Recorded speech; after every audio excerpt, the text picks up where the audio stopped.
CEO angkuh membeli suami miskin seharga 1 miliar. Ia tak sadar, pria itu adalah pewaris musuh bebuyutan yang siap menghancurkan kerajaannya. Sebelum kita lanjut, yuk subscribe dan like dulu. Absen hadir di kolom komentar kalau kalian siap masuk ke dramanya. Kita mulai sekarang. Ruang rapat direksi Sugiantara Group di lantai 50 itu terasa lebih dingin dari kamar mayat. AC sentral mendesis pelan, tapi yang membuat beku adalah tatapan kakek Sugiantara yang duduk di ujung meja panjang marmer hitam itu. Jessica Sugiantara berdiri tegak di sisi kanan, satu-satunya wanita di ruangan yang dipenuhi pria berjas abu-abu. Dia tidak gentar, dia adalah predator puncak di rantai makanan ini, atau setidaknya dia berusaha terlihat demikian. Laporan kuartal ketiga menunjukkan kenaikan profit 20%, kata Jessica datar, menunjuk grafik di layar proyektor. Proyek reklamasi berjalan lancar, saham kita stabil. Cukup Jessica, potong kakek Sugiantara. Suaranya serak, tua, tapi mematikan. Pria tua itu tidak melihat ke layar, melainkan menatap cucu perempuannya. Kamu tahu kita tidak di sini untuk membahas angka. Kita di sini untuk membahas masa depan garis keturunan. Tante Nike yang duduk di seberang Jessica tersenyum tipis. Di sebelahnya duduk putranya, Ruben. Pria itu menyeringai, memutar-mutar pena mahal di jarinya dengan gaya meremehkan. Kakek benar, Jess, sela Ruben. Suaranya licin. Kau memang CEO yang hebat, mesin uang. Tapi kau lupa, Sugiantara Group bukan cuma soal uang. Ini soal image keluarga. Dan seorang wanita lajang berumur 27 tahun yang menolak semua lamaran kolega bisnis, itu cacat di mata publik. Jessica mengepalkan tangannya di bawah meja. Aku tidak butuh suami untuk memimpin perusahaan ini, Ruben. Prestasiku bicara sendiri. Dewan direksi tidak setuju, sahut Tante Nike cepat. Dia melemparkan sebuah map biru ke hadapan Jessica. Pak Haryo dari Barito Call mengajukan lamaran resmi. Dia bersedia menyuntikkan dana segar 500 miliar jika kau menjadi istrinya. Pak Haryo berumur 60 tahun, Tante. Istrinya baru meninggal 6 bulan lalu, sergah Jessica. Dia kaya, berpengaruh, dan bisa mengamankan posisi kita. Kakek Sugiantara mengetuk meja dengan tongkat kayunya. Tok, tok, suara itu menggema seperti vonis hakim. Dengar Jessica, aku beri kau waktu 1 bulan, bawa calon suamimu ke hadapanku, pria yang kompeten atau setidaknya bisa dikendalikan demi kebaikan perusahaan. Jika tidak, posisimu sebagai CEO akan diserahkan kepada Ruben, dan kau harus menikahi Pak Haryo. Jantung Jessica serasa berhenti. Ruben, sepupunya yang menghabiskan uang perusahaan untuk judi di Makau itu, akan menjadi CEO. Itu sama saja membakar Sugiantara Group. 1 bulan, Jessica menahan nafas. Rapat umum pemegang saham bulan depan, itu tenggat waktunya. Bubar. Kakek berdiri, ruangan kosong dalam sekejap, menyisakan Jessica, Nike, dan Ruben. Ruben berdiri, mendekatkan wajahnya ke telinga Jessica. Saran aku, Jess, mulai pilih gaun pengantin, atau kau bisa memohon padaku untuk memberimu posisi manajer gudang nanti. Ruben tertawa lepas, lalu keluar mengikuti ibunya. Jessica membanting map biru itu ke lantai. Napasnya memburu. Dia butuh solusi. Dia butuh suami. Bukan suami sungguhan yang akan mengatur hidupnya, tapi sebuah boneka. Seseorang yang bisa dibeli, dipajang, lalu dibuang saat tidak lagi berguna. Hujan di kawasan Tanah Abang bukan sekedar air, tapi campuran limbah, minyak, dan keputusasaan. Di sebuah gang buntu di belakang pasar tekstil, Bara Sanjaya sedang belajar tentang gravitasi.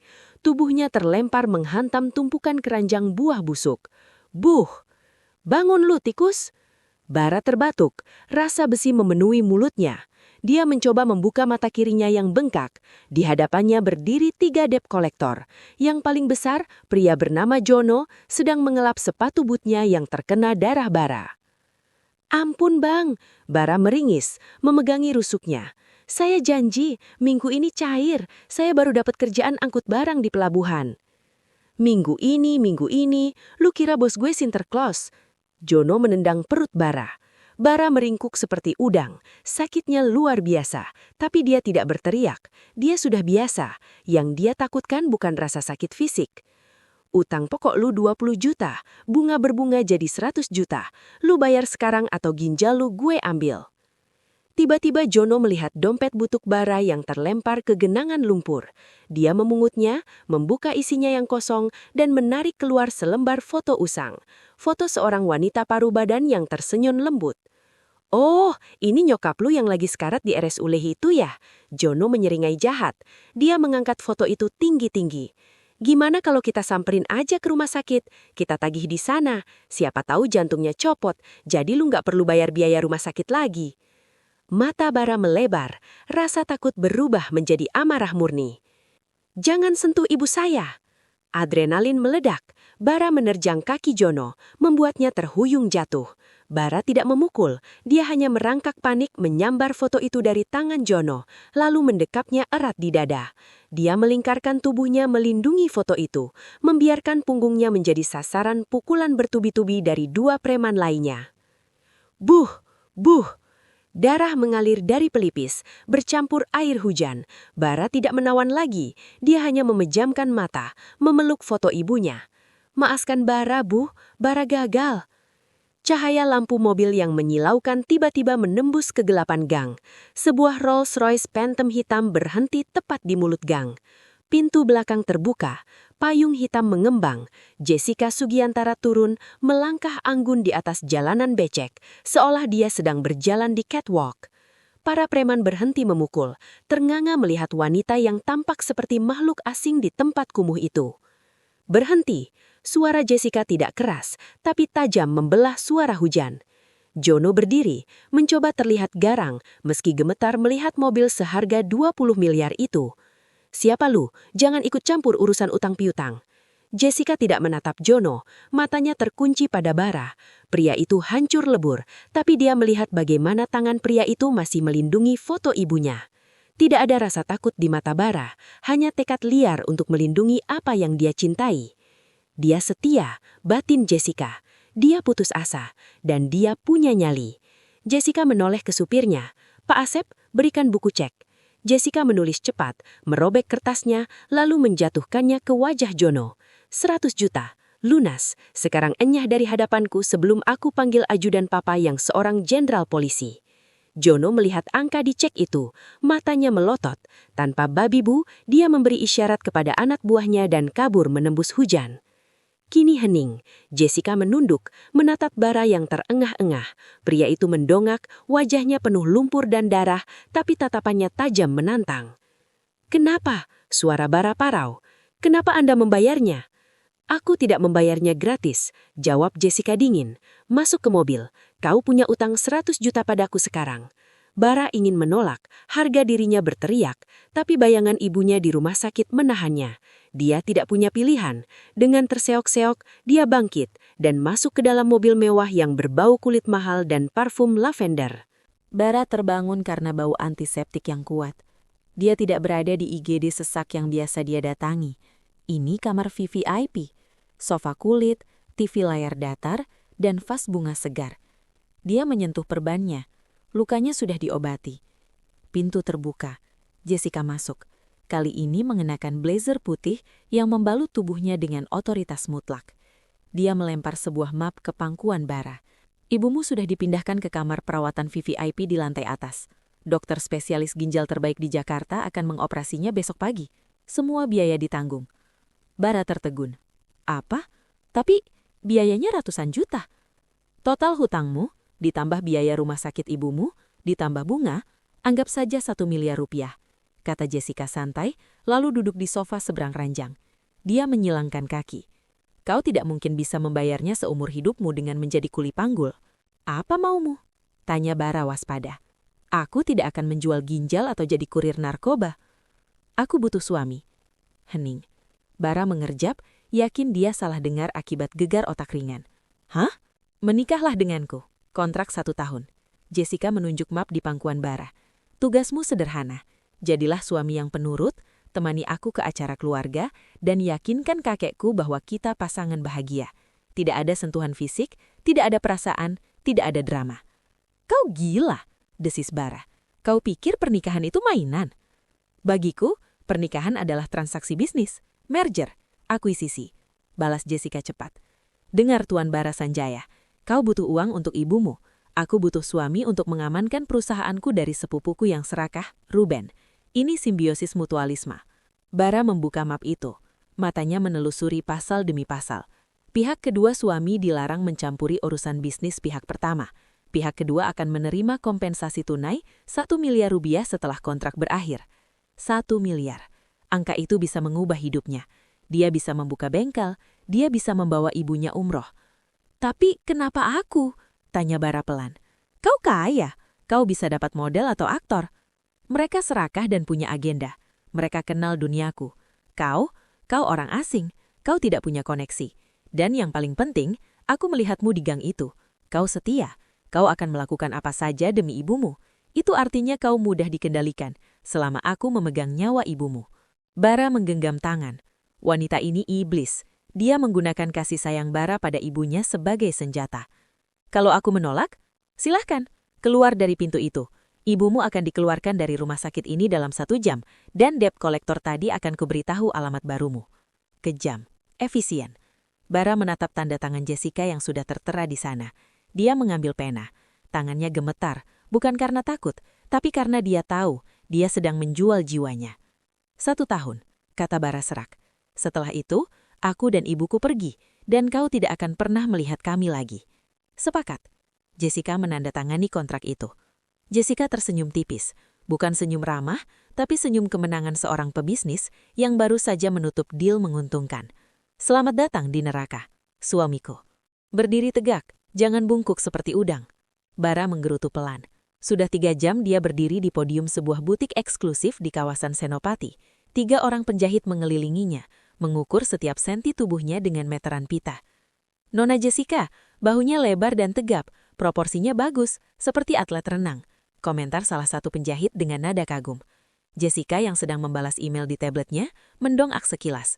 Untuk pertama kalinya, dia benar-benar melihat fisik Bara. Di balik pakaian lusuh dan postur lelahnya, pria ini memang memiliki fisik yang menarik. Wajahnya keras dengan rahang tegas, kulit sawo matang yang eksotis, sangat berbeda dengan pria-pria kaya berkulit pucat yang biasa dia temui. Bagus. Bungkus dia dengan setelan Zegna warna navy, dan potong rambut gondrong itu, dia terlihat seperti vokalis band gagal. Perintah Jessica. 1 jam kemudian, Bara menatap Kermin. Dia tidak mengenali orang di sana.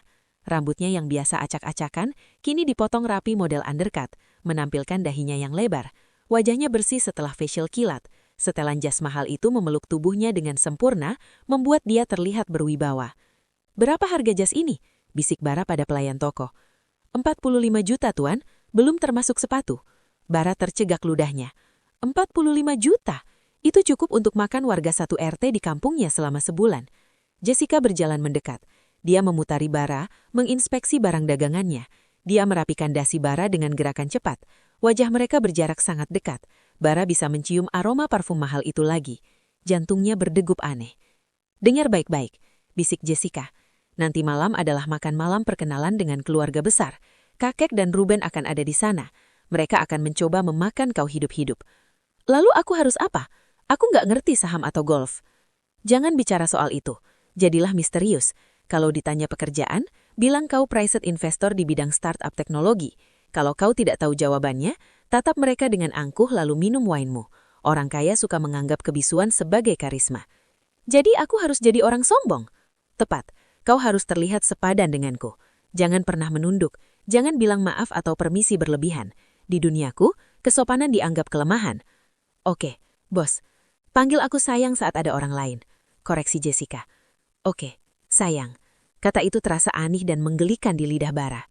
Mansien utama keluarga Sugiantara tampak seperti istana kepresidenan. Pilar-pilar putih raksasa, lampu gantung kristal seharga rumah, dan pelayan berseragam yang hilir mudik tanpa suara. Bara merasa seperti penipu yang akan ketahuan sewaktu-waktu. Tangannya berkeringat dingin, tapi Jessica segera menyelipkan tangannya ke lengan Bara, mencubit pelan kulitnya. Senyum, desis Jessica. Mereka memasuki ruang makan. Semua mata tertuju pada mereka. Kakek Sugiantara duduk di ujung meja seperti raja tua. Tante Nike menatap dengan mata menyipit curiga. Dan Ruben menatap Bara seperti elang melihat kelinci. Jadi ini calonnya? Suara kakek memecah keheningan. Perkenalkan kek, ini Bara Sanjaya, kata Jessica mantap. Bara maju, mengulurkan tangan. Ingat instruksi Jessica, tegas, jangan menunduk. Dia menjabat tangan keriput kakek Sugiantara dengan mantap, menatap matanya langsung.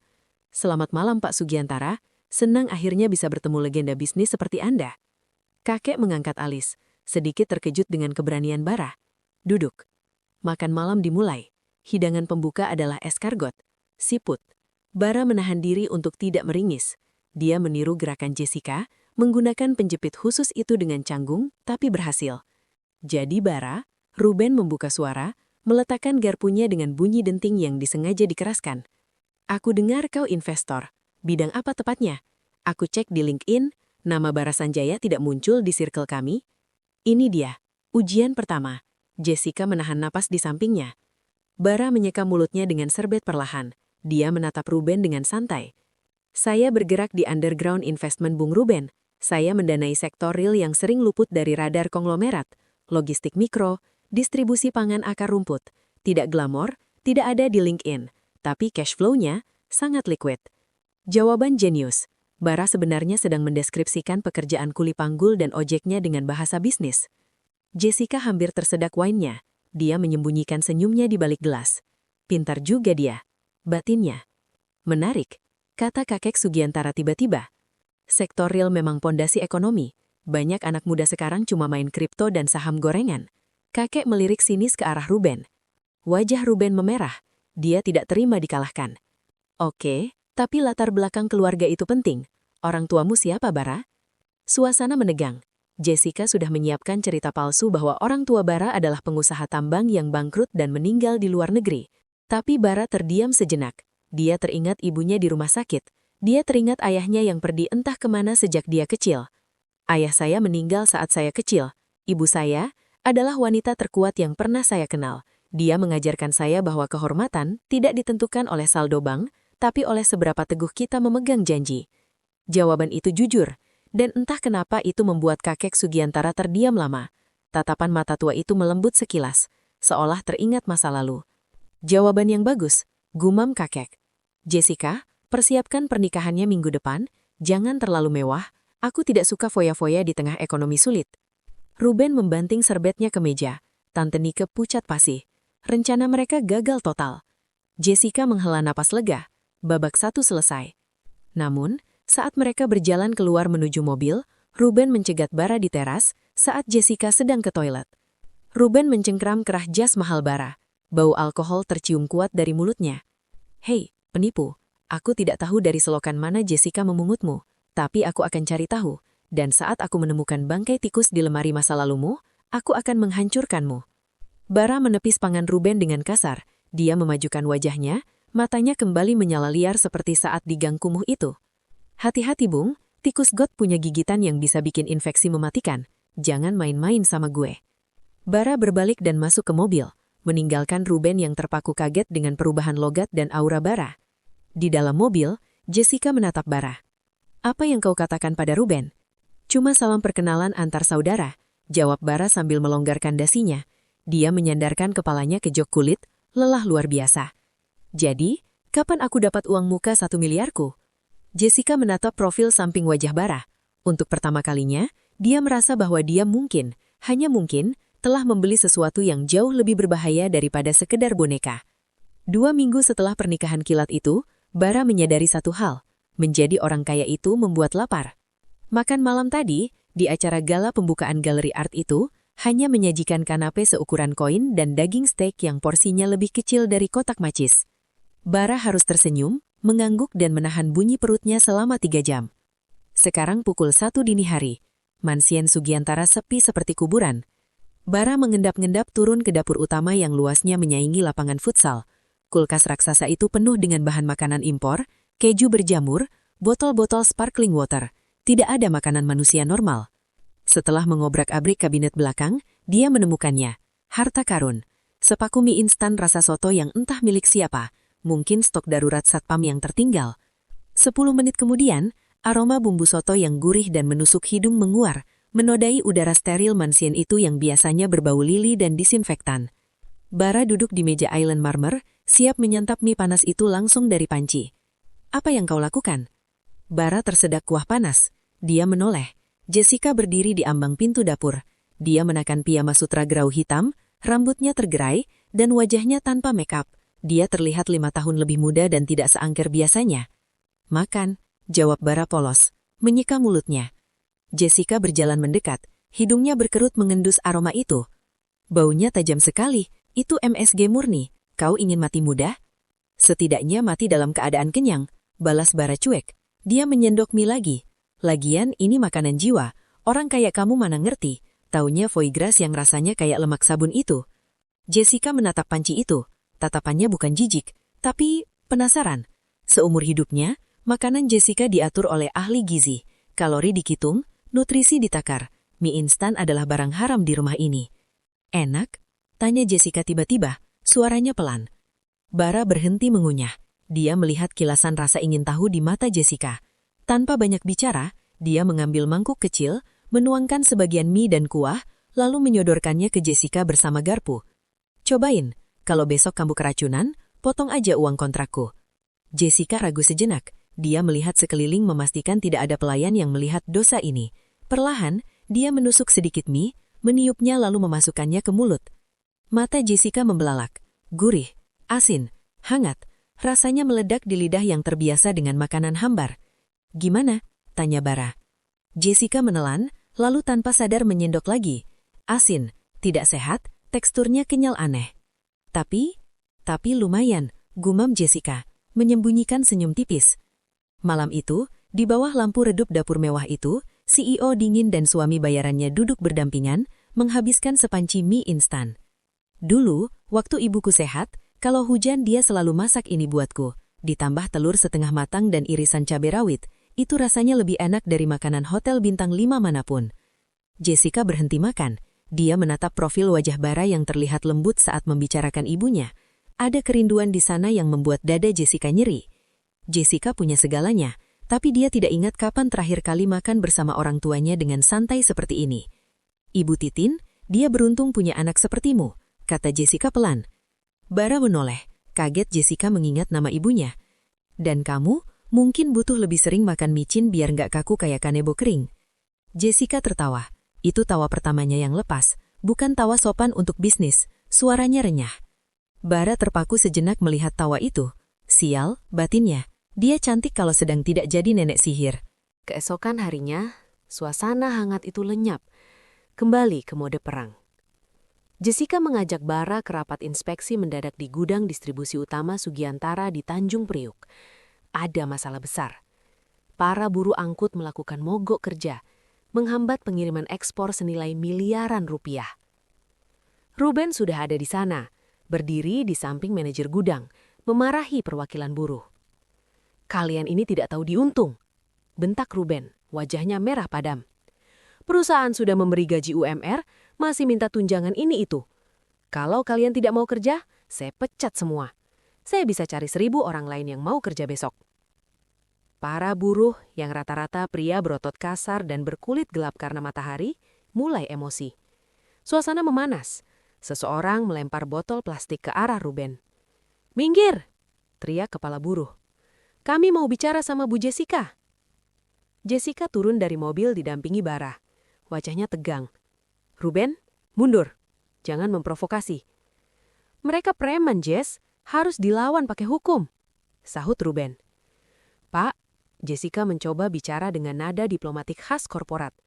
"Kita bisa bicarakan ini di ruang rapat ber-AC. Tolong bubarkan kerumunan." "Nggak ada ruang rapat," teriak buruh. "Ibu nggak tahu rasanya kerja di sini. Atap bocor, ventilasi mati, kami kayak dipanggang hidup-hidup. Kami cuma minta kipas angin industri tambahan dan jam istirahat yang manusiawi." Jessica terdiam. Dia melihat data di tabletnya. Anggaran perbaikan sudah disetujui bulan lalu. Kenapa belum terlaksana? Tiba-tiba, Bara maju. Dia melepas jas mahalnya, melipat lengan kemeja putihnya, dan berjalan santai ke tengah kerumunan buruh yang marah. "Bara, apa yang kau lakukan? Kembali!" desis Jessica panik. Bara mengabaikannya. Dia menatap mata si kepala buruh, lalu menunjuk tumpukan karung beras 50 kilogram di dekat mereka. "Bang," sapa Bara dengan logat jalanan yang kental. "Itu karung beras rojo lele kan? Licin pegangannya kalau tangan keringetan." Si kepala buruh mengernyik, bingung dengan perubahan gaya bicara suami CEO ini. "Iya, kenapa?" "Gue dulu kuli panggul di pasar induk Kramat Jati 3 tahun," kata Bara santai. Dia mengambil satu karung, mengentakannya ke bahu dengan teknik sempurna yang hanya dimiliki orang yang sudah ribuan kali melakukannya. "Nah, itu lu tahu," seru si kepala buruh. "Bilang sama bini lu yang wangi itu." Bara menurunkan karung itu, lalu menoleh ke Jessica dan Ruben. "Jess," kata Bara tegas, tidak memanggil sayang. "Uang perbaikan sudah turun kan? Tapi barangnya nggak ada. Coba cek faktur pembelian ke vendor. Gue curiga ada yang main sunat anggaran di level manajemen menengah." Ruben pucat. Manajer gudang di sebelahnya mulai gemetar. Bara kembali menatap buruh. "Teman-teman, kasih waktu direksi 2 kali 24 jam. Gue jaminannya. Kalau lusa kipas angin blower belum kepasang, gue sendiri yang bakal ikut demo bareng kalian di barisan depan." Hening sejenak. Lalu kepala buruh itu mengangguk. "Oke, kami pegang omongan lu bang, bukan omongan orang-orang berdasi itu." Kerumunan bubar dengan tertib. Jessica menatap Bara dengan pandangan baru, rasa kagum. Bara menyelesaikan krisis yang bisa merugikan perusahaan miliaran rupiah hanya dengan modal empati dan pengalaman hidupnya, hal yang tidak diajarkan di Harvard Business School. "Kau," Jessica kehabisan kata-kata. Ruben mendengus sinis, meski terlihat kalah. "Halah, cuma keberuntungan preman ketemu preman." Tapi Jessica tidak peduli pada Ruben. Saat mereka kembali ke mobil, dia menyentuh lengan Bara. "Terima kasih." Bara hanya mengangkat bahu. "Dunia nggak cuma hitam putih di atas kertas Excel, Nona Bos. Kadang lu harus turun ke aspal buat ngerasain panasnya." Kebahagiaan kecil itu hancur 2 hari kemudian. Bara sedang menemani Jessica meninjau lokasi proyek apartemen ketika ponselnya bergetar. Telepon dari rumah sakit. "Halo? Pak Bara? Bisa ke rumah sakit sekarang? Ibu Titin histeris." Jantung Bara menjelos. Tanpa pamit pada Jessica yang sedang diwawancara wartawan, dia berlari ke parkiran, menyambar motor satpam proyek, dan mengebut membelah kemacetan Jakarta. Sesampainya di kamar VVIP, Bara menemukan ibunya sedang menangis gemetar di pelukan perawat. Wajah Ibu Titin pucat pasih. "Ada apa, Bu? Apa yang sakit?" Bara memeluk ibunya erat. Ibu Titin menunjuk ke meja nakas dengan tangan gemetar. Di sana, di antara buket bunga lili dari Jessica, terdapat sebuah karangan bunga hitam yang layu. Tidak ada nama pengirim, hanya sebuah kartu ucapan berwarna merah darah. "Bara Sanjaya, nikmati kemewahanmu selagi bisa. Tapi ingat, semakin tinggi kau terbang, semakin sakit jatuhnya. Sayang sekali jika ibumu harus pergi sebelum melihatmu jatuh." Darah Bara mendidih. Ini terampat pembunuhan. Dia meremas kartu itu hingga hancur. Ruben. Pasti ini ulah Ruben atau Tante Nike. Mereka menyerang titik terlemahnya. Pintu kamar terbuka. Jessica masuk dengan napas terengah-engah, diikuti 2 pengawal berbadan tegap. Dia menyusul Bara setelah tahu suaminya kabur dengan panik. "Bara, kenapa?" Bara berbalik. Matanya merah, penuh amarah yang mematikan. Dia melempar kartu remuk itu ke kaki Jessica. "Batalkan kontraknya." Geram Bara. Suaranya bergetar menahan emosi. "Apa?" "Gue bilang batalkan kontraknya. Gue nggak peduli sama uang 1 miliar. Gue nggak peduli sama perusahaan lu. Mereka mengancam nyawa ibu gue, Jess. Ibu gue."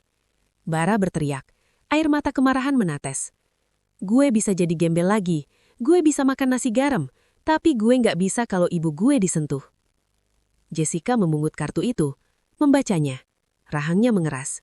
Dia menatap Ibu Titin yang ketakutan, lalu menatap Bara yang siap meledak. Jessica berjalan mendekat, lalu mencengkram bahu Bara dengan kuat. "Tatap aku. Bara," bentak Jessica. Bara menatapnya. Napasnya memburu. "Kalau kau keluar sekarang, kau pikir mereka akan berhenti?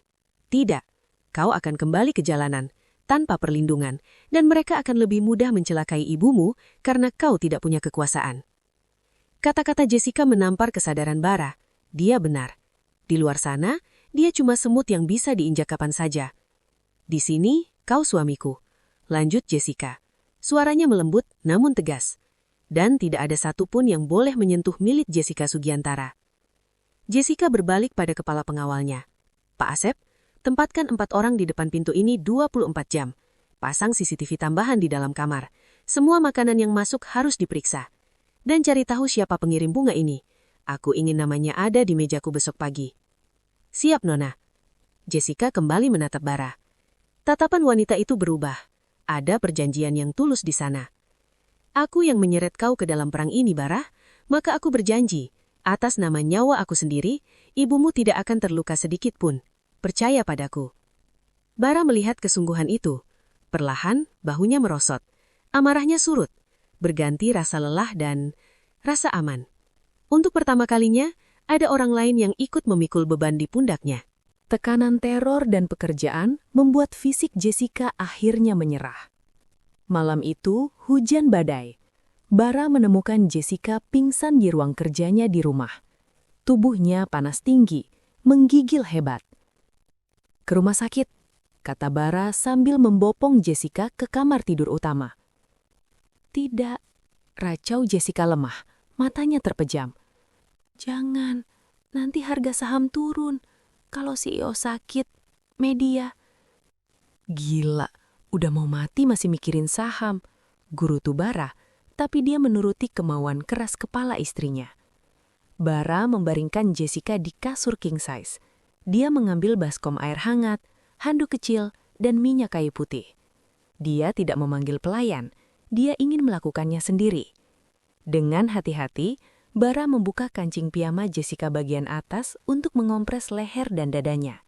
Dia berusaha tidak melihat terlalu banyak, menjaga kehormatan wanita itu meski Jessica sedang tidak sadar. Jessica terus mengigau karena demam. Dingin, Papa, jangan pergi. Bara tertegun. Dia memeras handuk, meletakkannya di dahi Jessica. Shh, aku di sini. Bara memutuskan menggunakan cara tradisional yang biasa dilakukan Ibu Titin padanya, kerokan. Dia membalurkan minyak kayu putih ke punggung Jessica yang halus. Maaf ya, ini bakal sakit dikit, tapi abis ini anakan, bisik Bara. Dia mulai mengeruk punggung Jessica dengan koin logam secara perlahan dan ritmis. Kulit putih itu memerah, membentuk garis-garis. Sentuhan tangan Bara yang kasar namun telaten, aroma minyak kayu putih yang menenangkan, perlahan membuat napas Jessica teratur. Menggigilnya berhenti. 1 jam kemudian Jessica membuka mata. Demamnya mulai turun. Dia mendapati dirinya berbaring miring, dan Bara tertidur dalam posisi duduk di lantai. Kepalanya bersandar di sisi kasur, tangannya masih memegang koin dan botol minyak. Jessica menatap pria itu. Wajah Bara saat tidur terlihat polos, tidak defensif. Saat sadar, Jessica merasakan punggungnya hangat dan tubuhnya lebih ringan. Dia tahu apa yang dilakukan Bara. Pria ini merawatnya semalaman, bukan karena dibayar, tapi karena naluri. Jessica mengulurkan tangan, ragu-ragu, lalu menyentuh rambut Bara yang sedikit kasar. Kenapa? Bisik Jessica pada kegelapan. Kenapa kamu baik padaku, padahal aku membelimu? Bara bergerak sedikit, bergumam dalam tidurnya. Tangan Jessica cepat-cepat ditarik kembali. Malam itu benteng es di hati Jessica retak sepenuhnya. Dia menyadari uang 1 miliar bisa membeli kontrak pernikahan, tapi tidak bisa membeli ketulusan seseorang yang mau begadang menjaga demamnya. Keesokan harinya, berita miring meledak. Sebuah akun gosip anonim yang jelas dibayar Ruben menyebarkan rumor.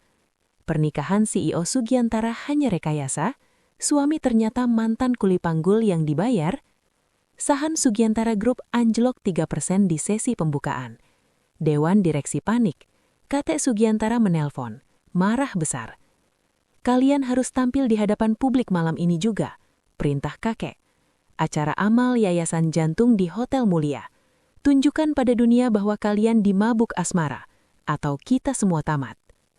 Malam itu suasana di ballroom Hotel Mulia sangat mencekam bagi Jessica dan Bara. Ratusan kamera wartawan seolah siap memakan mereka hidup-hidup. Jessica mengenakan gaun emas yang memukau, tapi tangannya sedingin es. Bara, dalam balutan tuxedo hitam, menggenggam tangan Jessica erat. Tenang, Ingat, kita aktor terbaik malam ini. Begitu mereka melangkah ke karpet merah, kilatan flash kamera membutakan mata. Pertanyaan wartawan berhamburan seperti peluru. Bu Jessica, apa benar suami Anda dibayar? Pak Bara, apa benar Anda dulu tukang ojek? Apakah pernikahan ini palsu demi warisan? Jessica tersenyum kaku, mencoba menjawab diplomatis. Tapi wartawan semakin agresif, memojokkan mereka hingga ke dinding backdrop. Salah satu wartawan menyodorkan mic terlalu dekat hingga hampir mengenai wajah Jessica. Jessica mulai panik. Serangan panik mulai menyerangnya. Napasnya pendek, suara-suara di sekelilingnya berdengung. Bara merasakannya. Dia melihat tangan Jessica gemetar hebat. Istrinya akan hancur di depan kamera jika dia tidak melakukan sesuatu. Dia harus mengalihkan perhatian. Sekarang, Bara menarik pinggang Jessica dengan tegas, memutar tubuhnya sehingga punggung Jessica menghadap kamera, melindunginya dari sorotan. Kalian ingin bukti? Suara Bara berat dan lantang membuat wartawan terdiam sejenak. Bara menatap mata Jessica yang ketakutan. Percaya padaku, bisiknya tanpa suara. Detik berikutnya Bara menangkup wajah Jessica dan menciumnya. Bukan ciuman sopan di pipi atau kening, tapi di bibir, dalam, penuh gairah, posesif. Kerumunan wartawan histeris, kilatan kamera meledak gila-gilaan. Awalnya Jessica kaku, ini melanggar kontrak. Pasal 4 ayat 1, dilarang ada kontak fisik intim. Tapi kemudian dia merasakan kehangatan bibir Bara, aroma maskulin pria itu, dan detak jantung Bara yang menempel di dadanya, berdegup kencang sekali, sama kencangnya dengan jantungnya sendiri. Dunia seakan berhenti berputar. Suara wartawan memudar, hanya ada Bara. Jessica memejamkan mata. Tanpa sadar, tangannya meremas kerah jas Bara, membalas ciuman itu. Itu bukan akting. Bara melepaskan ciumannya perlahan, masih dengan dahi menempel di dahi Jessica. Napas mereka berdua memburu. Masih ada yang mau bertanya? Tanya Bara pada wartawan dengan suara serak, tapi matanya menatap tajam, menantang siapa saja yang berani meragukan cinta mereka. Para wartawan terdiam. Foto ciuman itu sudah cukup menjadi headline besok pagi yang akan membungkam semua rumor. Tapi bagi Bara dan Jessica, masalah baru saja mulai. Karena saat tatapan mereka bertemu, mereka tahu garis batas sandiwara dan kenyataan baru saja dilanggar. Dan tidak ada jalan untuk kembali. Pagi itu, meja makan mansion Sugiantara terasa berbeda. Biasanya hanya ada denting sendok beradu dengan piring porselen dalam keheningan yang kaku. Namun hari ini, udara terasa tebal, dipenuhi listrik statis sisa ciuman panas di hadapan ratusan wartawan semalam. Jessica duduk sambil mengaduk oatmealnya tanpa selera. Dia tidak berani menatap Bara yang duduk di seberangnya. Setiap kali dia melirik, bayangan bibir Bara dan aroma maskulin pria itu kembali memenuhi kepalanya, membuat wajahnya memanas. Jess, panggil Bara. Jessica tersentak, sendoknya terlepas. Iya? Bara menyodorkan sebuah pot kecil kaktus hias ke tengah meja. Pot itu tanah liat biasa, murah, mungkin dibeli di pinggir jalan. Sangat kontras dengan vas kristal bakarat di sebelahnya. Apa ini? Tanya Jessica. Alisnya tertaut bingung. Hadiah, jawab Bara santai sambil mengoles selai ke rotinya. Namanya kaktus koboi. Dia tanaman paling tangguh. Gak butuh banyak air, tahan panas, dan durinya tajam buat ngelindungin dia. Bara menatap mata Jessica lekat. Mirip kamu. Jessica tertegun. Taruh di meja kerjamu, lanjut Bara. Biar kalau kamu lagi stres dimarahin kakek tua atau sepupu licikmu itu, kamu ingat kalau kamu nggak sendirian. Ada si kaktus yang nemenin. Hati Jessica mencelos. Bukan karena harga barangnya, tapi karena filosofinya. Seumur hidup, pria-pria mendekatinya dengan berlian dan tas branded untuk membeli perhatiannya. Tapi Bara membelinya kaktus seharga Rp20.000 karena pria itu memahami karakternya. Terima kasih, gumam Jessica pelan. Jari-jarinya menyentuh duri halus kaktus itu. Sudut bibirnya terangkat membentuk senyum tulus yang jarang terlihat. Sementara itu, di sebuah kafe remang-remang di Jakarta Selatan, Tante Nike duduk berhadapan dengan seorang pria bertopi fedora, detektif swasta bayarannya. Jadi, desak Tante Nike tidak sabar. Apa yang kau temukan tentang sampah jalanan itu? Si detektif meletakkan sebuah amplop coklat tebal di meja. Bara Sanjaya, lahir di Bogor. Ibunya, Titin, bekerja sebagai buruh cuci. Tapi ayahnya, detektif itu berhenti sejenak untuk efek dramatis. Ayahnya adalah hantu. Maksudmu? Di akta kelahiran Bara, nama ayahnya tertulis Sanji. Pria ini meninggal saat Bara berusia 5 tahun karena kecelakaan tabrak lari. Tidak ada catatan keluarga, tidak ada asal-usul. Tapi saya menemukan foto lama di dompet mendiang Pak Sanji yang disimpan Ibu Titin. Detektif itu mengeluarkan foto hitam putih yang sudah pudar. Foto seorang pria muda tampan yang merangkul Ibu Titin muda. Wajahnya familiar, Nyonya Nike? Tante Nike menyipit mata, menatap wajah pria bernama Sanji itu. Jantungnya seakan berhenti berdetak. Garis rahang itu, tatapan mata itu. Dia pernah melihat wajah ini puluhan tahun lalu di majalah bisnis, di halaman berita orang hilang. Tidak mungkin, bisik Tante Nike. Tangannya gemetar memegang foto itu. Sebuah seringai jahat perlahan terukir di bibir merah-merahnya. Ini bukan sekedar sampah, ini bom atom. Minggu sore, Jessica memutuskan untuk merapikan perpustakaan pribadi mendiang ayahnya. Bara membantunya memindahkan kotak-kotak berat berisi dokumen lama. Berat juga dosa masa lalu keluargamu, canda Bara, sambil mengangkat tumpukan ensiklopedia hukum. Jessica terkekeh. Hati-hati, itu arsip sengketa tanah tahun 90-an. Saat Bara mengangkat sebuah kotak jati tua dari rak paling atas, keseimbangannya goyah. Kotak itu miring, dan sesuatu jatuh dari saku kemeja Bara yang terbuka. Tring! Sebuah kalung liontin perak jatuh ke lantai marmer, berdenting nyaring. Liontin itu terbuka karena benturan, memperlihatkan ukiran kecil di dalamnya.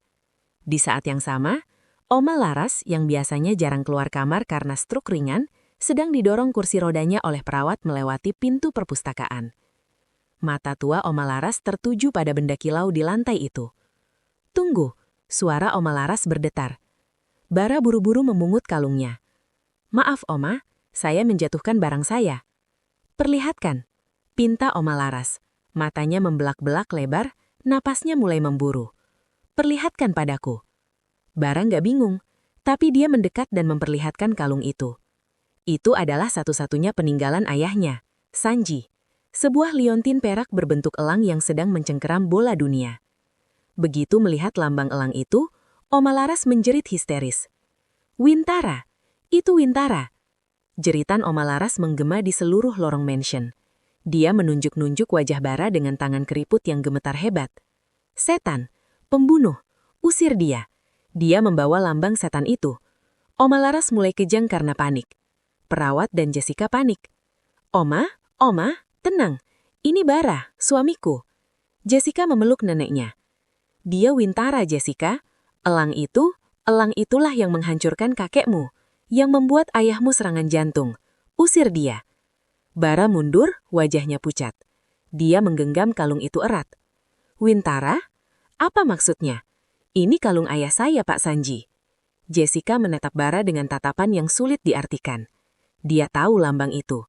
Lambang Wintara Corp, musuh bebuyutan Sugiantara Group selama 3 generasi. Perusahaan yang dipimpin oleh kakek Wintara, pria yang dikenal sebagai hiu pemangsa di dunia bisnis.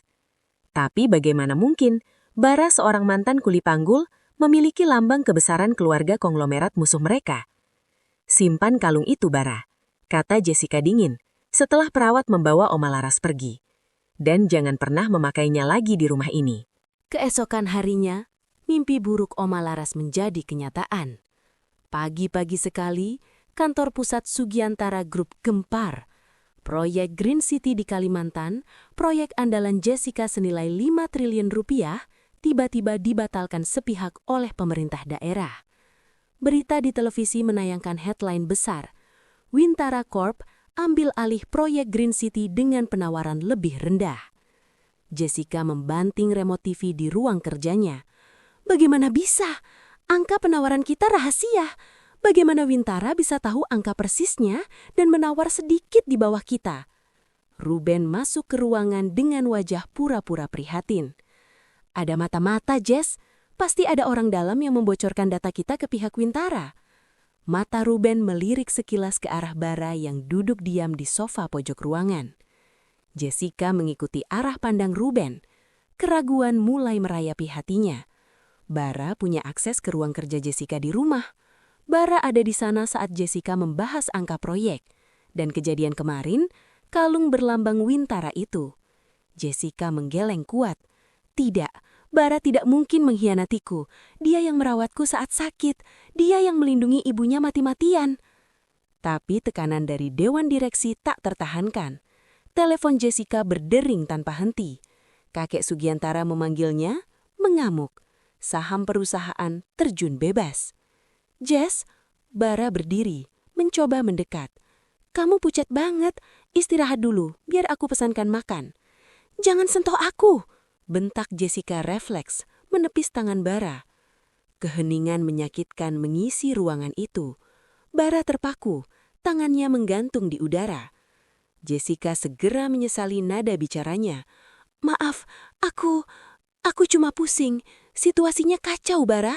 Wintara menghancurkan kita. Aku bisa kehilangan segalanya.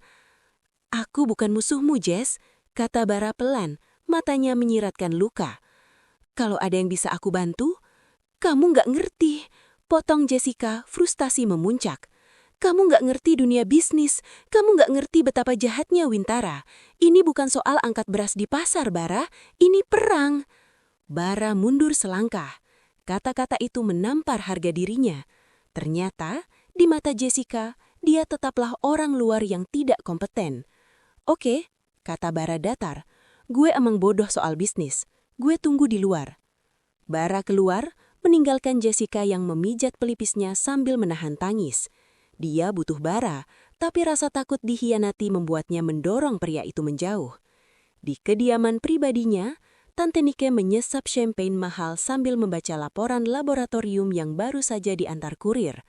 Hasil tes DNA subjek A, Bara Sanjaya, sampel, rambut. Subjek B, Gunawan Wintara, kakek Wintara, sampel, pembanding database medis.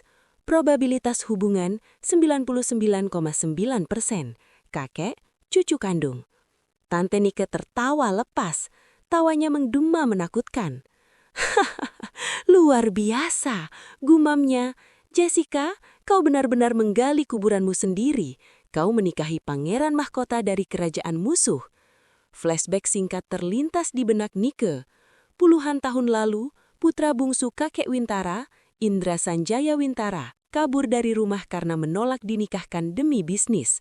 Dia membuang nama belakangnya, hidup sebagai rakyat jelata dengan nama Sanji, dan menikahi Titin. Kakek Wintara menganggap anaknya sudah mati dan mencoretnya dari warisan.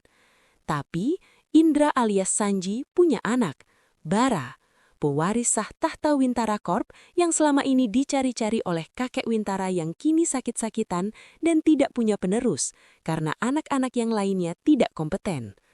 Ruben, panggil Nike pada putranya lewat telepon. Siapkan proyektor terbaik untuk pesta ulang tahun perusahaan besok malam. Kita akan memutar film horor untuk Jessica. Film apa, Mah? Judulnya Runtuhnya Ratu Sugiantara. Grand Ballroom Ritz-Carlton dipenuhi elit Jakarta. Ini adalah pesta perayaan 50 tahun Sugiantara Group. Semua orang penting hadir, termasuk pejabat dan selebriti. Jessica dan Bara berdiri di panggung, bersulam champagne. Jessica sudah minta maaf pada Bara atas kejadian di kantor, dan mereka berusaha tampil mesra. Bara tampak gagah dengan tuxedo hitam, meski matanya waspada. Hadirin sekalian, suara Tante Nike terdengar dari mikrofon. Dia berdiri di podium samping, tersenyum manis yang berbisa. Sebelum kita memotong kue, saya punya kejutan spesial untuk CEO kita tercinta, Jessica dan suaminya yang misterius ini. Lampu ruangan meremang, layar raksasa di belakang panggung menyala. Semua orang mengira itu akan menjadi video romantis perjalanan cinta mereka. Namun yang muncul adalah dokumen-dokumen akta kelahiran, foto-foto lama Sanji, ayah Bara, dan diakhiri dengan hasil tes DNA yang diperbesar. Bara Sanjaya adalah cucu kandung Gunawan Wintara. Bisik-bisik berubah menjadi keriuhan. Jessica berbalik menatap layar, lalu menatap Bara, wajahnya kehilangan darah. Bara, Ini rekayasa kan? Suara Jessica tercekak. Bara menggeleng bingung. Dia sama sekali tidak tahu apa yang terjadi. Jess, aku nggak tahu. Tiba-tiba pintu utama ballroom terbuka lebar. Suara tongkat menghantam lantai terdengar berirama. Tok, tok, tok.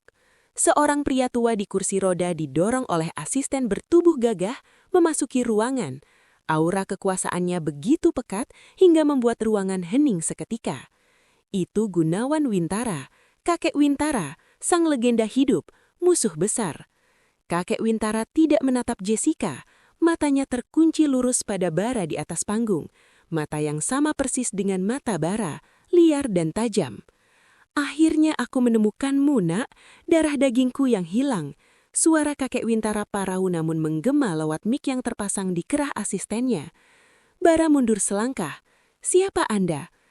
Aku kakekmu, nak, dan kau Dina Carlina. Kau adalah pewaris tunggal Wintara Corp. Tempatmu bukan di samping wanita dari keluarga rendahan yang hampir bangkrut ini. Jessica merasa dunia runtuh di bawah kakinya. Dia menatap Bara dengan tatapan hancur lebur. Rasa dikhianati yang amat sangat menusuk dadanya. Jadi, selama ini, suara Jessica bergetar, air mata menggenang. Semua ini rencana kalian. Kamu masuk ke hidupku, membuatku percaya padamu, hanya untuk menghancurkan Sugiantara dari dalam. Tidak, Jess, sumpah demi Tuhan, aku nggak tahu apa-apa. Coba Bara meraih tangan Jessica. Jangan sentuh aku, teriak Jessica refleks menepis tangan Bara. Di saat yang sama, kakek Sugiantara, kakek Jessica jatuh pingsan di kursi VIP karena syok melihat musuh bebuyutannya mengklaim suami cucunya. Kekacauan pecah. Tante Nike tersenyum puas di podium. Skakmat. Bara berdiri di tengah panggung, sendirian. Di satu sisi, istri yang dia mulai cintai menatapnya dengan kebencian. Di sisi lain, kakek kandungnya yang baru diketahui keberadaannya, pria yang bertanggung jawab atas penderitaan ibunya, mengulurkan tangan memanggilnya pulang. Malam itu, dongeng Cinderella berakhir. Perang yang sesungguhnya baru saja mulai. Kekacauan di ballroom Ritz-Carlton mencapai puncaknya. Kilatan kamera wartawan seperti badai petir yang tak henti-hentinya menyambar. Jessica berdiri kaku di tengah panggung. Dunianya runtuh. Pria yang baru saja ia izinkan masuk ke dalam hatinya ternyata adalah cucu dari iblis yang menghancurkan masa kecilnya. Pergi, bisik Jessica. Suaranya dingin, mati rasa. Bara mencoba maju selangkah, wajahnya putus asa. Jess, dengerin aku dulu. Aku nggak tahu. Aku bilang pergi, jerit Jessica. Dia melepaskan cincin pernikahannya, benda platinum dingin itu, dan melemparnya ke dada Bara. Kontrak kita batal. Kau melanggar pasal 1, kejujuran identitas, bahwa kakekmu dan enyah dari hadapanku. Keamanan hotel mulai memisahkan mereka. Kakek Sugiantara yang siuman dari pingsannya berteriak-teriak memerintahkan pengawal untuk mengusir darah Wintara itu. Di sisi lain panggung, asisten kakek Wintara mencengkram lengan Bara dengan kekuatan militer. Tuan muda, mobil sudah siap. Kata asisten itu datar. Tuan besar tidak suka menunggu. Bara menepis tangan asisten itu kasar. Dia menatap Jessica untuk terakhir kalinya. Mata wanita itu yang semalam menatapnya dengan cinta, kini dipenuhi kebencian murni. Bara sadar, tidak ada penjelasan yang akan didengar malam ini. Kehadirannya di sana hanya akan semakin menyakiti Jessica. Baik, kata Bara, suaranya parau. Dia memungut cincin yang tergeletak di karpet merah. Menggenggamnya erat hingga buku jarinya memutih. Gue pergi. Bara berbalik dan berjalan menuju kakek Wintara. Bagus. Kakek Wintara menyeringai, memperlihatkan gigi emasnya. Pulanglah ke kandang aslimu, serigala. Malam itu Bara meninggalkan kemewahan dunia Jessica, bukan untuk kembali ke gubuk kumuhnya, melainkan ditarik paksa ke dalam penjara emas Wintara Corp yang jauh lebih dingin dan kejam. 3 hari berlalu. Bara merasa seperti tahanan di mansion Wintara yang bernuansa gotik dan suram. Dia mengetahui fakta pahit. Ibunya, Dutitin, telah dipindahkan secara paksa ke rumah sakit pribadi milik Wintara Corp dengan alasan perawatan terbaik. Itu adalah sandara. Jika Bara membangkang, alat penunjang hidup ibunya bisa dicabut kapan saja. Kau punya bakat, Bara, kata kakek Wintara sambil menghisap cerutu di ruang kerjanya yang gelap. Aku melihat caramu menangani buruh di pelabuhan, caramu berbicara di depan pers. Kau punya darahku, darah predator. Gue bukan elo. Gue dibesarkan oleh ibu yang mengajarkan belas kasih, bukan keserakahan. Belas kasih itu untuk orang lemah. Bentak kakek Wintara. Dengar, Sugiantara Group sedang di ujung tanduk. Saham mereka hancur karena skandal ini. Aku ingin kau yang memimpin akuisisi paksa minggu depan. Kau yang akan menandatangani surat kematian perusahaan istrimu itu. Kalau gue nolak, maka ibumu tidak akan pernah bangun lagi. Dan Jessica, aku pastikan dia hancur sehancur-hancurnya oleh hutang. Bara mengekakkan tangan. Dia terpojok. Sementara itu, di penthouse Sugiantara, Jessica mengurung diri. Tante Nike dan Ruben sudah mengambil alih kendali perusahaan sementara. Mereka sibuk menjilat Wintara Corp, berharap mendapat cipratan kekuasaan setelah merger. Jessica duduk di meja kerjanya, menatap kaktus kecil pemberian Bara. Kaktus itu satu-satunya benda hidup di ruangan yang terasa mati itu. Karena frustasi, Jessica membanting tumpukan dokumen di mejanya. Sebuah buku catatan kecil terjatuh dari laci. Buku itu tertinggal saat Bara membereskan barang-barangnya. Jessica memungutnya. Itu buku catatan murah bersampul batik. Dia membukanya. Halaman demi halaman berisi tulisan hati Bara yang jelek tapi rapi. Hal yang Jessica suka, kopi americano. Tanpa gula, panas 80 derajat. Hal yang Jessica benci, bunyi orang mengunyah. Dasi warna kuning dan Ruben. Note, kalau Jessica mijit pelipis kiri, berarti dia lapar. Kalau pelipis kanan, berarti dia pusing mikirin saham. Masakin mie instan pakai telur setengah matang. Note penting, Jessica itu kesepian. Jangan biarin dia sendirian kalau hujan. Air mata Jessica menetes membasahi kertas itu. Di halaman terakhir ada tulisan yang baru dibuat sebelum pesta malam itu. Target tabungan, buka bengkel. Bawa ibu umroh, beliin Jessica kaktus yang lebih deda supaya dia senyum lagi. Jessica menutup mulutnya, menahan isak tangis. Tidak ada rencana jahat, tidak ada skema pengambil alihan. Bara hanyalah pria sederhana yang berusaha memahaminya. Bara tidak tahu dia adalah Wintara. Kau bodoh Jessica, rutuknya pada diri sendiri. Kau mengusir satu-satunya orang yang tulus padamu. Jessica menghapus air matanya. Kesedihan berubah menjadi tekad. Dia tidak akan membiarkan Tante Nike, Ruben dan kakek Wintara menang, dan dia harus menyelamatkan suaminya. Jessica melakukan hal gila. Dia menyusup ke parkiran gedung Wintara Corp dengan menyamar sebagai staf cleaning service. Dia tahu jadwal Bara, atau yang sekarang disebut sebagai Tuan Muda Indra Kedua, akan lewat di sana pukul 10 malam. Saat Bara berjalan menuju mobilnya dikawal 2 bodyguard, Jessica sengaja menumpahkan ember pel di depan mereka. Maaf Pak, seru Jessica menunduk, topinya menutupi wajahnya. Dasar bodoh, bentak pengawal hendak mendorong Jessica.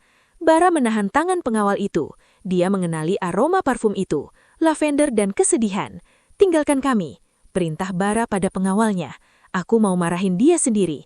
Para pengawal mundur menjauh. Bara menarik Jessica ke balik pilar konkret. Kamu gila, kalau kakek tahu kamu di sini? Aku tahu kamu di Sandara, Bara. Potong Jessica cepat, menatap mata suaminya. Aku baca buku catatanmu. Aku tahu kamu nggak bersalah. Bara terdiam, matanya berkaca-kaca. Pengakuan itu meluluhkan topeng dingin yang ia pakai 3 hari ini. Jess, ibuku ditahan mereka. Aku nggak punya pilihan. Kakek Wintara mau aku hancurin perusahaan kamu lusa nanti. Kalau begitu lakukan, kata Jessica tegas. Bara melongo. Hah? Jadilah pewaris yang mereka inginkan. Masuk ke dalam sistem mereka. Dapatkan akses ke semua file busuk kakek Wintara. Bukti penggelapan pajak, suap, intimidasi, semuanya. Kamu mau aku jadi mata-mata ganda? Tepat. Tante Nike dan Ruben sudah bersekongkol dengan Wintara sejak lama. Aku butuh bukti transaksi mereka untuk menendang mereka keluar.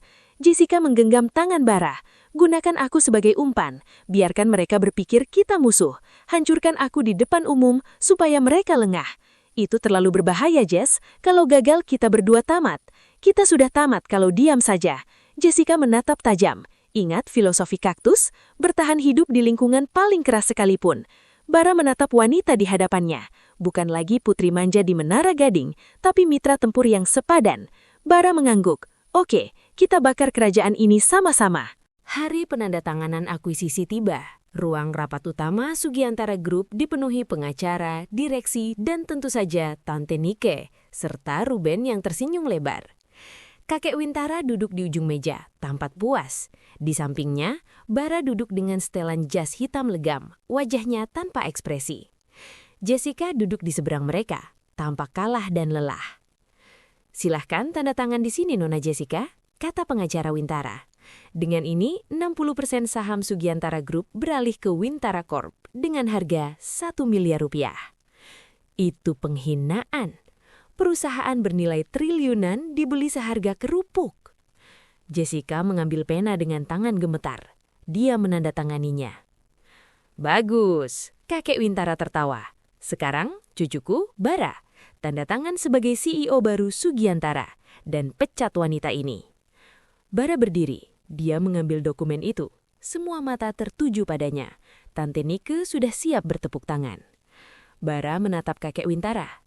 "Kek, ada satu hal yang ibu ajarkan padaku tentang uang 1 miliar. "Apa? Jangan banyak bicara, tanda tangan." Bahwa 1 miliar itu, Bara merobek dokumen kontrak itu menjadi 2. Tidak cukup untuk membeli harga niri. Sret! Kertas itu terbelah. Ruangan hening. "Apa yang kau lakukan, bodoh?" teriak Ruben. Bara melempar sobekan kertas ke udara, lalu mengeluarkan sebuah flash disk dari sakunya dan menancapkannya ke laptop presentasi yang terhubung ke layar proyektor. Hadirin sekalian, suara Bara lantang. Ini bukan acara akuisisi, ini acara pengungkapan kejahatan. Layar menyala, bukan data saham, tapi rekaman video CCTV dan bukti transfer bank. Video 1. Tante Nike menerima koper uang dari asisten kakek Wintara untuk menyabotase proyek Green City. Dokumen 2. Bukti penggelapan pajak Wintara Corp senilai 2 triliun rupiah yang disimpan di rekening luar negeri. Data yang didapat Bara dari brankas pribadi kakek Wintara semalam. Dokumen 3. Bukti ancaman medis terhadap Ibu Titin. "Ini semua ilegal," teriak pengacara Wintara. "Polisi sudah di lobi," kata Jessica tenang, berdiri dari kursinya. Dan live streaming ini sedang ditonton oleh 2 juta orang. Wajah Tante Nike pucat pasi. Ruben mencoba lari tapi ditahan oleh security yang setia pada Jessica. Kakek Wintara gemetar menahan amarah. Wajahnya merah padam. Dia menunjuk Bara dengan tongkatnya. Kau mengkhianati darahmu sendiri. Kau membuang warisan triliunan demi wanita ini. Kau akan miskin selamanya, Bara. Kau tidak akan dapat sepeser pun dariku." Bara tersenyum lega. Beban berat di pundaknya terangkat.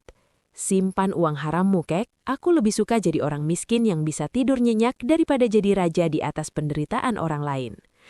Polisi masuk. Kekacauan terjadi. Kakek Wintara, Tante Nike, dan Ruben digiring keluar dengan tangan terborgol.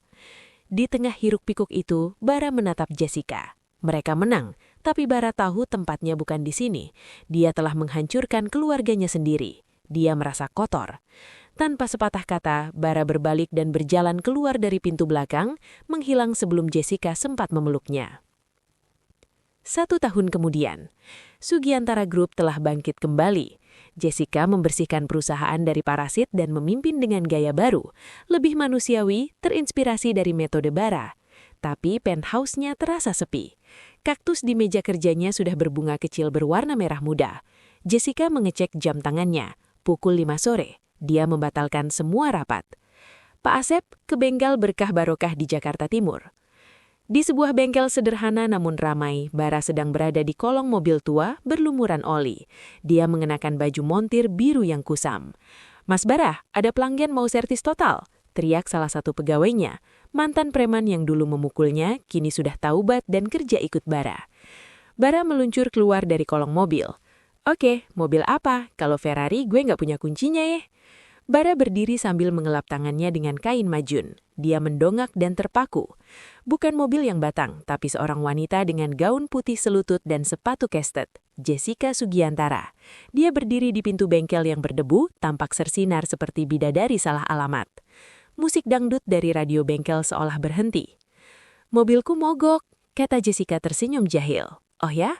Bara mengangkat alis, menunjuk Rolls-Royce Jessica yang parkir mulus di depan. "Mogok di mana?" "Di hati." Jessica tertawa. Dia berjalan mendekat, tidak peduli lantai bengkel yang kotor.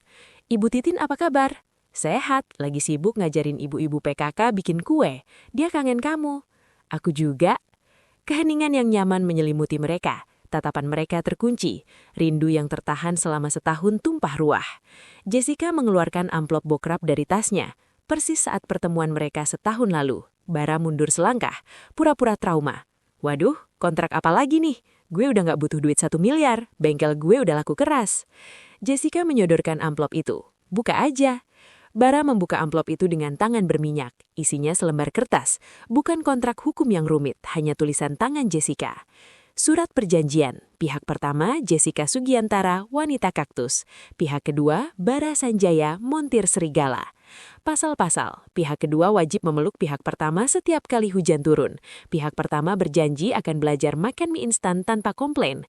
Tidak ada bayaran tunai, pembayaran dilakukan dengan cinta dan kesetiaan seumur hidup. Dilarang ada rahasia, kecuali kejutan ulang tahun. Apakah pihak kedua bersedia menerima lamaran pihak pertama? Bara membaca tulisan itu, senyumnya melebar hingga matanya menyipit. Hatinya yang selama ini kosong kembali penuh. Ini kontrak paling merugikan yang pernah gue baca, kata Bara, suaranya bergetar haru. Masa nggak ada cuti tahunannya? Nggak ada, kamu terjebak sama aku selamanya, tantang Jessica. Bara membuang kain lapnya, dia tidak peduli bajunya kotor. Dia maju dan merangkul pinggang Jessica, mengangkat wanita itu tinggi-tinggi. Gue tanda tangan, bisik Bara. Dia menurunkan Jessica perlahan, wajah mereka hanya berjarak 1 inci. Aku bukan lagi pewaris Wintara, Jess, aku cuma Bara, tukang bengkel. Dan aku bukan CEO Sugiantara hari ini. Aku cuma Jessica, wanita yang butuh suaminya pulang. Bara menciumnya. Di tengah bau oli, suara knalpot dan sorakan anak buah bengkel, mereka menyegel kontrak itu bukan dengan materai 10.000, tapi dengan janji yang tak bernilai harganya. Suami 1 miliar itu kini tak punya 1 miliar pun di tangannya, tapi dia memiliki dunia di pelukannya. Tamat. Nah, drama 1 miliar akhirnya lunas. Coba absen di kolom komentar. Kalian tim Bara, cinta tulus atau tim Tante Nike realistis butuh duit? Komen